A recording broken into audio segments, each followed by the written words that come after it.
What's up mga kagenggeng? Nagbabalik na naman ang inyong ka-G. Ang video nga pala na ito ay noong August 20 pa. Birthday nung kapatid kong bunso. Dito, kakauwi lang ni Daddy galing Batangas. Sinundo namin siya mga ka-G at pagkasundo namin sa kanya ay dumiretso na kaagad kami sa DB Mart. Dahil dito gusto pumunta ng kapatid kong bunso. Shoutout nga pala sa pamilya ko. Sa ngayon, minsan na lang ulit mangyari sa amin yung ganito, yung magkakasama kaming pamilya. Dahil ang pinagtatrabuhan ngayon ni Daddy ay nasa malayo na. Doon na ulit siya nagtatrabaho sa Lipa, Batangas. Kaya pag magkakasama kami ay sinusulit talaga namin yung oras. Lalo na nung birthday nung kapatid kong bunso. Dito nga pala mga ka-G ay nagmerienda na muna kami. Simpleng celebration nga lang pala yung naganap sa birthday ng kapatid ko. Sabi ng kapatid ko, kahit wala na siyang handa, umuwi lang si Daddy ay masaya na siya.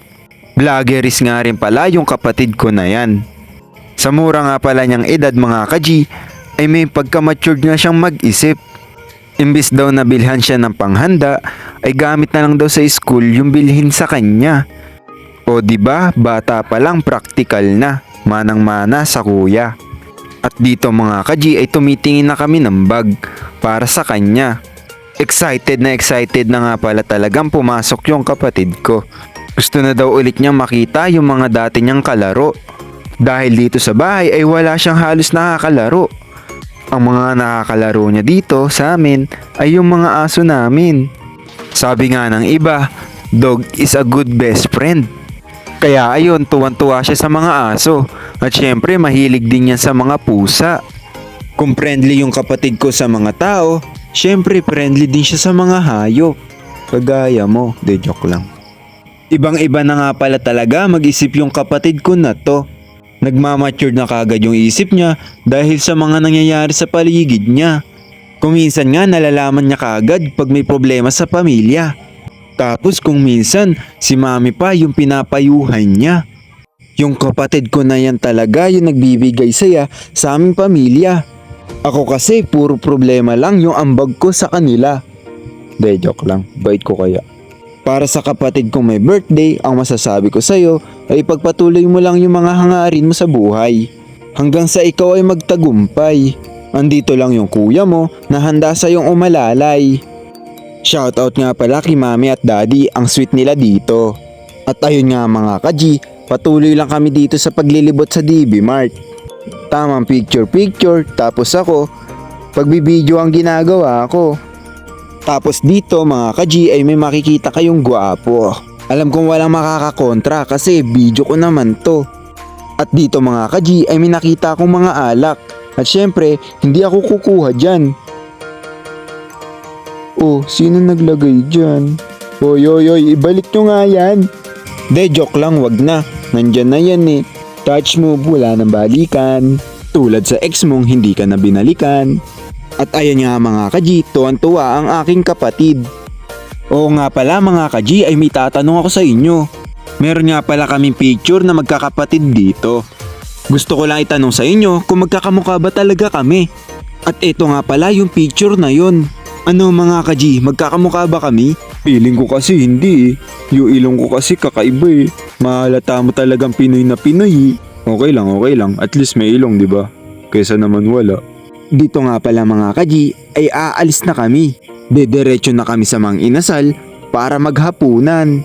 Busog pa nga pala ako dahil sa minerienda namin kanina. Pero hindi halatang busog dahil nakarami ko ng kain dito. Tapos hindi naman only rice yung in-order namin kaya kami ay nabitin. At ayun, nagpadagdag na lang ulit kami ng rice. O diba nice?